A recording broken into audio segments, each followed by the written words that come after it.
clear, dependable commitment for the user. Please join me in welcoming Dhruvik for our next talk. Yeah. Hello. I'm audible. Yeah. Thank you, Anshul. What today we will discuss is how Flipkart computes the delivery dates at scale, right? So everyone must have bought at some point of time in from Flipkart, and at every point of time you would have seen like what is the delivery date for your product at your location. So we'll go deeper into how it is computed, what scale challenges we faced, and how we overcome that, right? So let's start with the agenda. Right. So the first thing is what we'll do is we'll go over the what we wanted to achieve, what are the problem statements related to that, and finally, what exactly trade-off we had to take to achieve that. Right. Once we understand the complexity of the problem, we'll go into what all approaches didn't work for us, what approaches we try and didn't work, and then going to the solutions. Even in solutions, what all worked, what all didn't work, and then how we optimized it for the scale. Now, and once we understand that, and what is the outcome and the impact for the same, right? So first, let's set the context, right? So Flipkart has been showing delivery date like maybe since from the first order of 2007, right? But what is the challenge? What we wanted to achieve now, right? So what we wanted to achieve is showing the delivery date on search and browse feed. So when you until now, whenever you search for a product, you will see multiple products, let's say hundreds of products on your feed. Let's say you search for t-shirt, you will see lots of t-shirts, and when you click on that product, you will see the delivery date on the product page. What we wanted to do is we wanted to have this feed perception one step before the funnel, right? Where when you search for a product, you will be able to directly see the delivery date and you can make the optimized decisions for our customers, right? So first is speed perception for the accurate delivery date on search and browse feed. Next is we need to ensure that it is covered across the supply chain. Flipkart today operates at multiple supply chain from furniture, apparels, mobiles. Some of the vendors, like our courier partners, some of them are able to deliver the furniture while some of them are not able to deliver electronics, right? So we want to ensure that it is actually we are able to solve for all of this supply chain. Some of our products are lying in warehouse while some of them are in seller, which has different supply chain. So next objective was that this solution should work across the supply chain, and the next is it should support high throughput. So as you know, a big billion day is one of the prime sale for Flipkart. This and at the BBD cutover, it is one of the highest QPS which we see on search and browse page, right? So we need to ensure that when we compute this delivery date, we are able to solve this at scale. So now, setting the context, right? Let's go to what is the problem statement. Why this was complex for us. So if you see what is the user journey, user starts from the search page. From search page, it would search for a product, and at each of the product, we check whether it is available and serviceable to the destination pin code. Once user sees those products, it will click on a product and goes lands on the product page. Until this, from product page onwards, we had already solved this problem where we were apart from checking availability and serviceability, we were also showing delivery date for the same, right? And once a customer chooses to place an order, when they click on add to cart or buy now, it lands on the order summary page, right? And each of the phase, this is the promise engine which we power. Promise engine is responsible for powering delivery date and the availability and serviceability of the product, right? So as you see, as the funnel drops from search and browse to product page to order summary page, the QPS decreases because the number of customers landing on search and browse is way higher than the product page or order summary page. Do so to give the context, what is the problem statement is this. So on order summary page, the average batch size is one. What we need to do is for that one product, we have to compute the delivery date in 1200 milliseconds, which is 1.2 seconds, right? And at 1x throughput. This throughput is around roughly 10 to thousands of QPS in one region, right? So on order summary page, we used to do this for one product in 1200 milliseconds. On product page, the scale increases, it becomes 3x, and we have to do the same delivery date computation in 1000 ms, but with higher number of products. So there are multiple options on product page. You see view more sellers and all, right? So the number of products on product page increases compared to the order summary page. But now compare this to search and browse page. Search and browse page, the number of products are in hundreds. And at each call, we have a batch size of 90. So now here the throughput increases 10x. because the number of people landing on search and browse is very high, right? So, but then while the throughput increases 10x, the latency requirement reduces by 1/10, which is 100 ms. So whatever we were doing the computation in 1200 ms for one product, we have to do the same computation for 90 products in 100 ms. And why 100 ms is the constraint is because for Flipkart, the customer experience is the prime, right? Because as soon as you search for a product, we don't want users to wait for longer time to see the product itself. So this is the main constraint where we want to achieve the same computation which we do for one product in 1200 ms to 90 products in 100 ms, and that's where the complexity lies. Right. Now to give for most of folks, multiple folks are not from e-commerce domain, right? So what? Let's see into what constitutes the delivery date itself, right? So delivery date breakup, what all we do it as part of delivery date. Now let's take an example. You are in Bangalore, you are buying a particular product, and that product lies in multiple locations across India, right? So we need to ensure that first compute all the sources across India. Let's say the product is lying in Delhi, right? Now from Delhi, we need to first compute what is the dispatch time for this. Once the dispatch time is available, we need to see which vendor will be able to pick up. Here the vendor can be eCart, Blue Dart, Shadowfax, right? We have tie-ups with multiple partners. Each of the vendor might have different delivery dates. Like let's say eCart can take from Delhi to Bangalore directly within 2 days, while delivery can take from Delhi to Ahmedabad to Mumbai to Bangalore, and it would take 4 days, right? So all the eligible vendors might not fit into all the types of products, right? So some vendors might basically deliver only small items, while some can take furnitures as well. So based on the product attributes, we need to ensure that the delivery date is there, right? So first thing is, in order to achieve this, first is we fetch the product attributes from catalog. This itself takes 50 to 100 ms, where we get all 20-30 attributes from a catalog to match with which source can deliver and which vendor can deliver this. That itself would take 50 to 100 ms, right? Next is compute the source capacity. So each of the source will have a fixed set of capacity to dispatch on that particular day, which means that let's say there are 1,000 orders. Given that it is operationally constrained, where only 1,000 orders can be dispatched for a particular time, for 1,001th order, I need to select the next cutoff based on the capacity available. So let's say the first cutoff available was 3 p.m. Next available is 7 p.m. That means that if 3 p.m. cutoff is full, I'll select the 7 p.m. cutoff, and that becomes my handover time to the vendor, right? And next is the vendor capacity itself. So once the handover time is computed, let's say today 7 p.m. was the handover time, the vendor, we select which vendor will be able to pick up those particular items, and that vendor lands it into the delivery hub. Delivery hub is the nearest hub to the customer, right?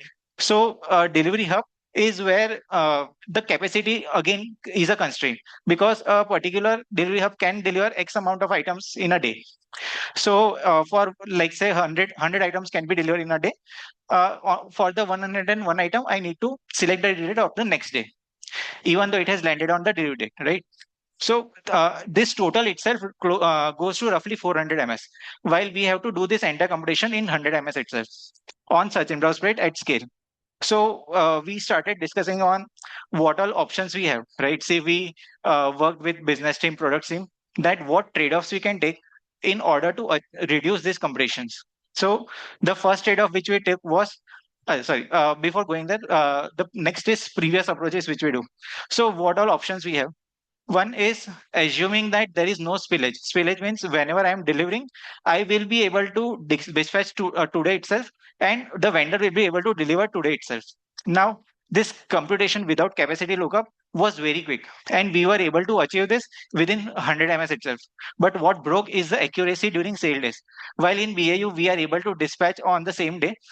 During BBD, where the scale is very high, we were not able to dispatch it on the same day because the number of orders are already taken.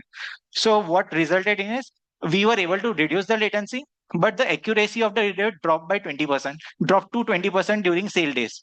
Right. Next option is computing the exact delivery date. Exact delivery date constitutes the current time plus the procurement SLA. Procurement is when the seller will be able to procure that item.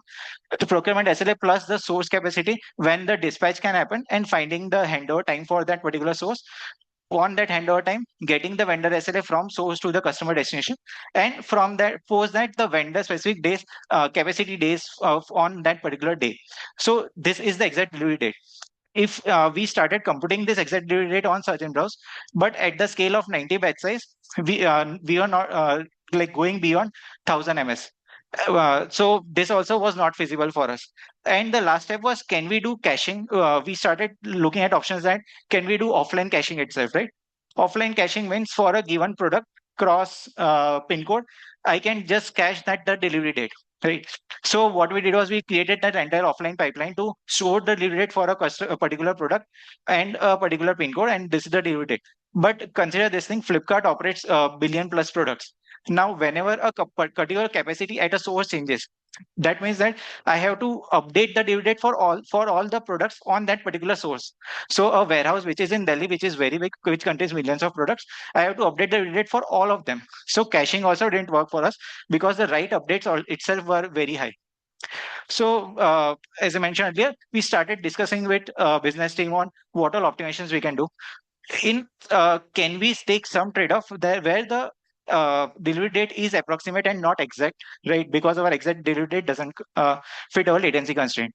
And if we are able to achieve around 90 to 95% plus accuracy in search and browse delivery date, that should work. So in order to achieve this, we went through all the source capacity, what all pivots it is relying on, and started looking at some trade-offs. First thing is the trade-off of the pivots. So instead of fetching all the pivots of a particular product, what we did was we sat with business and saw that 98% of the time only these four pivots uh, are the eligible pivots based on which the due date can change. So first is tier are premium, regular, which means that it can go in like one day with flight, while some dangerous item can go with road only, right? So that is the first tier. Second is vendor type. Vendor type is some of the vendors. This particular product can be delivered by this particular type of vendor only. Like uh, some furniture goods are not delivered by third-party vendors, and hence we need to take the vendor type for the pivot as well. Third is ASP. ASP is the average selling price. We offer COD prepaid both options to our customers. So COD options might be eligible for some of the vendors, while some of the vendors beyond, let's say, 10,000 might not offer COD options. So we require this pivot also. And obvious fourth is the destination pin code. So by reducing from 20 or 30 pivots, we reduced this to top four pivots, and we were able to cache this instead of calling the catalog system. So we reduce around 100 ms here. Next is source capacity. Given that we reduce the number of pivots, we were able to generate a metric on the combination of this. Let's say this is the example where 0, 1, 2, 3 is the ordinals for logistic type, and 0, 1, 2, 3, 4 on the row is the ordinals for vendor type. So what we did was we converted each of the pivots into ordinals and directly stored this map into the this capacity into our cache cluster. So instead of matching all the sources, all the cutoffs, we just did source.cutoff and what is the capacity for this combination for limited set of pivots. So this reduced our computation by 200 ms. We don't have to do all the plan selection or the plan matching for the source, right? And the third is vendor capacity. Vendor capacity we used to compute for. We first would select a particular pin code. From that pin code, we would get the DH for each vendor, and for that DH, we would look at the capacity. So instead of doing that, what we did was we converted each of the day into bits. So here bits means, so the next 30 days bits are the 0, 1, 2, 3, 4 means that the capacity is available on that particular day, while some capacity is not available on that particular day, right? So what we are able to achieve with this is we would just do a lookup of vendor.pin code and just check the first set bit and get that, okay, this many days I need to spill from once it lands into the DH. So with this, we are able to reduce by 80 ms. So with this, we were able to reduce the entire computation by close to 300 to 400 ms. So let's go to high level flow, right? How the high level flow works is, let's say on the right side, there is a Flipkart user who does an order placement. As soon as the order reservation happens, it updates one of our cache store from where the notification propagation happens. This notification propagation goes from Redis replicator to a message broker. This message broker is listened by our ingestion service. Ingestion service is where this entire pre-computation happens. So at every order placement, a capacity is consumed, and this capacity consumption leads to a change in the capacity, change in the capacity at any of the source or vendor, right? So the ingestion service pre-computes that and stores the metric or the vendor bits which we saw earlier into our key value store. Flipkart being one of the central service, we had to ensure, and the promise engine being one of the central service, we had to ensure that we are BCP-DR compliant, which means that if we need to be active in both the regions, and each of the regions can serve the same CPD. So what we did was we created a cross DC replication, and this replication is what powers the promise engine in both the regions. So whenever a user searches for a product, it lands into respective region in for promise engine, and it looks up the cache store and is able to compute delivery date very quickly within 100 ms. Right.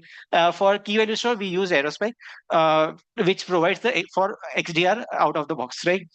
But once the high level flow has been set, we are able to reduce the computation uh, within 100 ms, but it failed at scale. Right.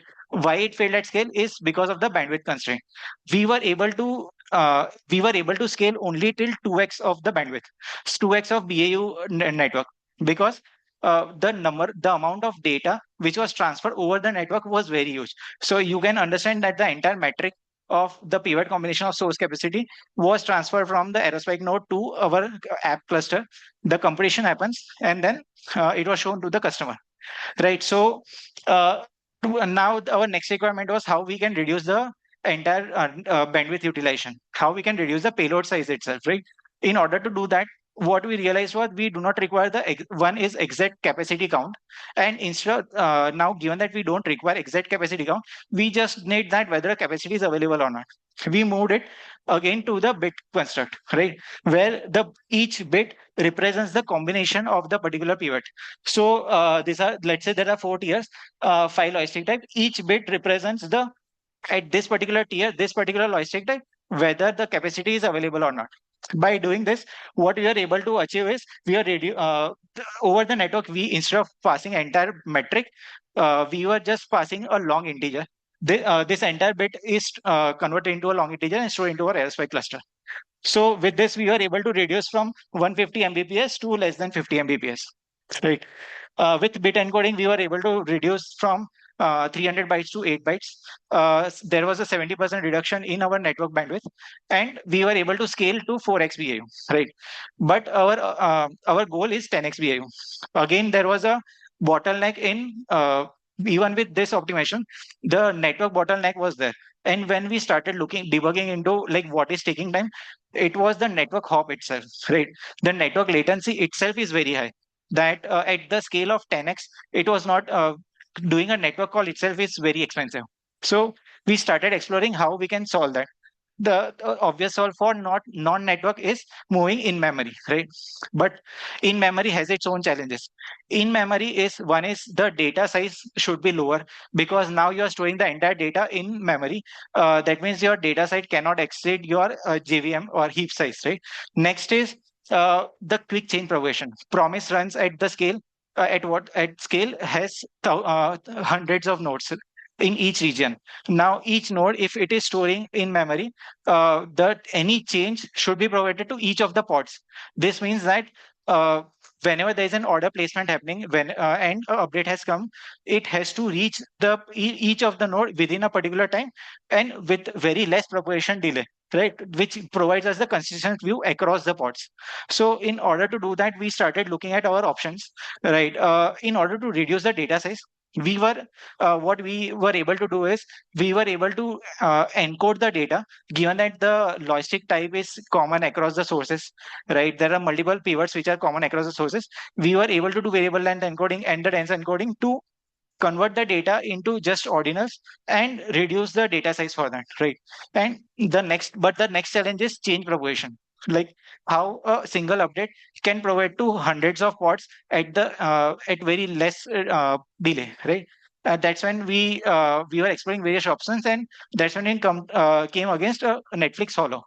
What Netflix Hollow does is, uh, apart from doing encoding, it also sends a particular notification to all its consumers with just delta propagation. So how it works is, so whenever, let's say, any source upload happens, or when planning team uploads any source capacity, or there is order reservations, it would flow from an SH broker to our ingestion cluster. In ingestion cluster, we have two processes running. One is the announcer, and second is publisher.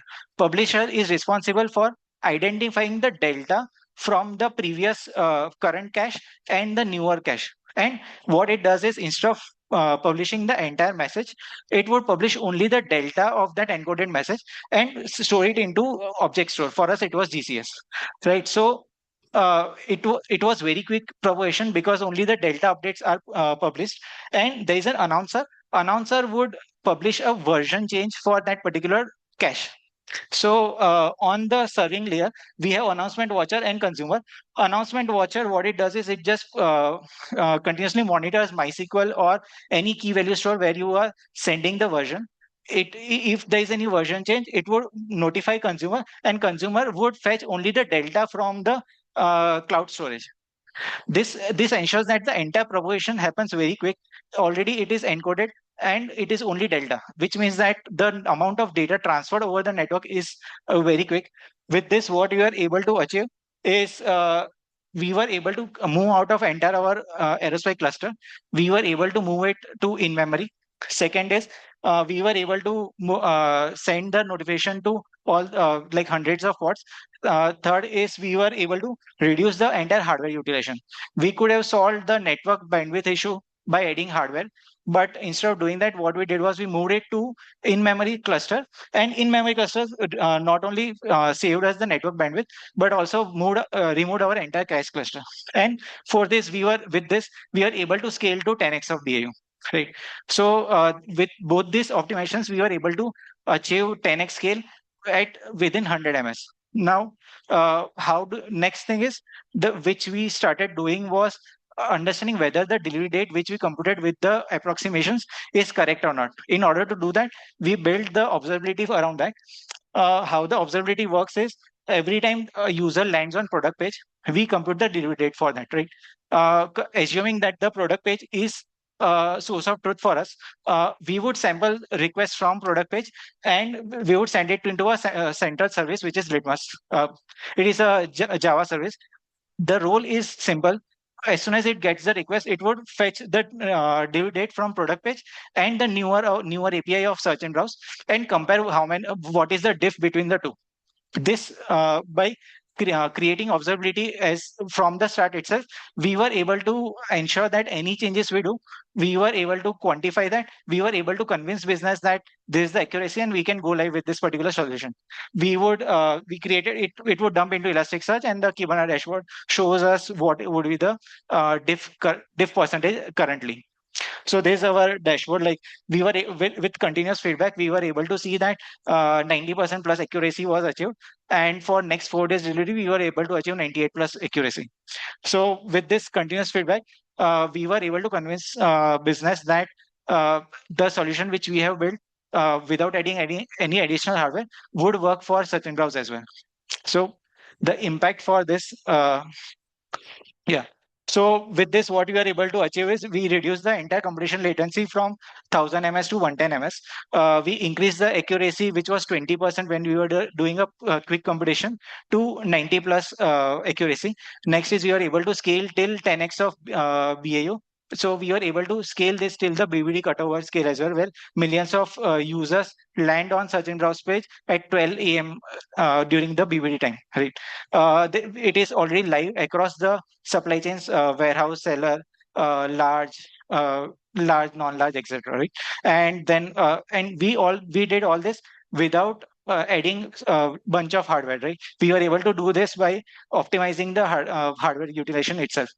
With this, as we saw in the talk, any tech optimization doesn't matter until it shows the impact, right?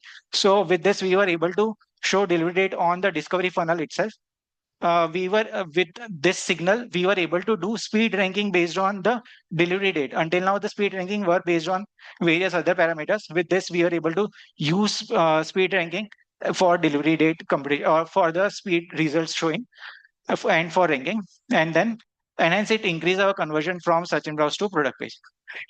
Right. So the key takeaways here would be don't try to be exact. Be useful. Always listen to what the business requires. Right. Whether is it fine to have 95 to 98% accuracy compared to 100%. So don't solve for the exact one. Check with business what would work and solve for that. Next is uh, uh, don't try to uh, don't try to find your way out, right?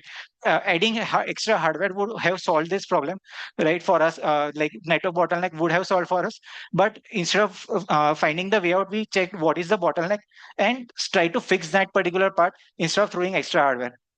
Next is observability should be your first class construct. With observability, we were able to achieve uh, the very quick feedback. And with this, we were able to also convince business or find any bugs based on that. And the fourth is production always tells the truth. Whenever you build a particular solution, do not wait for your final solution to be ready, right? Deploy with in stages with milestones, and you will be able to get the feedback early. With what we were able to achieve with this is we were able to get the feedback that network would can be the bottleneck, and we optimized on that, right? So yeah, that's it. Thank you, Dhruvik. That was a lot of great information for all of us to take in. Guys, I have time for exactly one question if somebody's there. Yeah, that's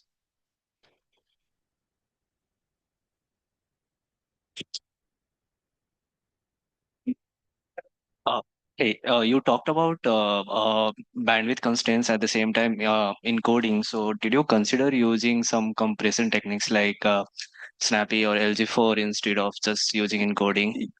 Any thoughts on that? Yeah, so we were exploring when we wanted to reduce the bandwidth utilization.